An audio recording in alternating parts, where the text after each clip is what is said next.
The Green Bay Packers. Speaking of green. Absolutely destroyed the Pittsburgh Steelers on Sunday Night Football. And I was talking about how great it must feel for Jordan Love to do what he did as a guy who'd been sitting behind Rodgers, wondering when he's going to get his chance for Green Bay, knowing the future plan was for him to be the Green Bay quarterback, knowing invariably he would be on the same field as Rodgers as an opposing quarterback.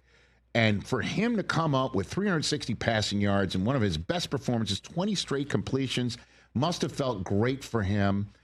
And then he shows up back home on his 27th birthday. And this is a big number, because if anybody's been paying any attention to any show that talks about anything to do with the Green Bay Packers, you've seen the number 27 for the quarterback means something, because that was the age at which Bart Starr won a championship and Favre and Rodgers won their only championships with Green Bay. And now here's Love at 5-1-1. Happy birthday, Jordan Love. You're 27. And then he plays one of his worst games of his life. Pretty bad.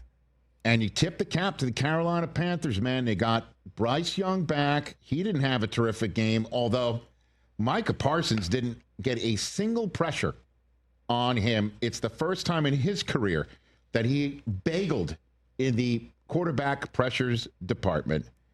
And the Packers, in a game that everybody was chalking up, they wind up losing on a last-second field goal, 16-13, absolutely stunned at home in front of the faithful.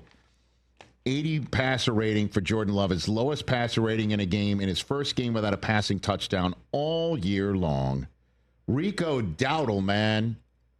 Heard of him. 25 carries, 130 yards. Rico. Now you heard of him, huh? Hit him with the Rico. 2 rushing touchdowns. He has totally taken over this role for the Panthers, despite them paying Chuba Hubbard prior to last year's game in Munich that I called against the Giants. Talk about a crossroads. That was Daniel Jones's last start as a Giant. He got cut, and the Panthers have not looked back, and they are now above 500 through their first 9 games for the first time in 6 seasons. They were 5-3 through 9 games played in 2019. They lost every game after that, finished 5-11. But listen, this was big for them to go into Green Bay and stop the top-ranked team, number 1 atop the NFC standings team, in their own home. And this is the reason why you can't sit around and go, oh, that team is great. That team has no chance. I wonder how many survivor pools got busted with that one.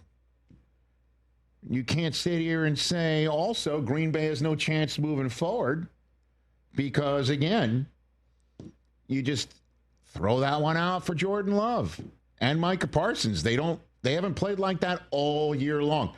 The one issue about moving forward is Tucker Kraft may be done for the year. Confirmed. It is, in fact. Yeah, as far as That's not good. And he was the yards after the catch machine. I know this fact off the top of my head because we did a piece on it in NFL Game Day Morning on NFL Network on Sunday. 11.2 yards after the catch for Tucker Kraft, most by any player in the NFL at the wide receiver or tight end position, the most by a tight end since they started tracking such things 19 seasons ago. Really? To the point where we were saying that the Packers were serving up helpings of Kraft yak and cheese. I know. I actually dropped a microphone on the set after delivering that line. That's a problem. But Josh Jacobs is not, again, he had another rushing touchdown, at least 1 in 7 out of 8 games. That's the most such games in the NFL entering tonight's Monday Night Football contest. So the run game's working. The passing game's going to get better, one would think, certainly from yesterday. It's proven to have been better.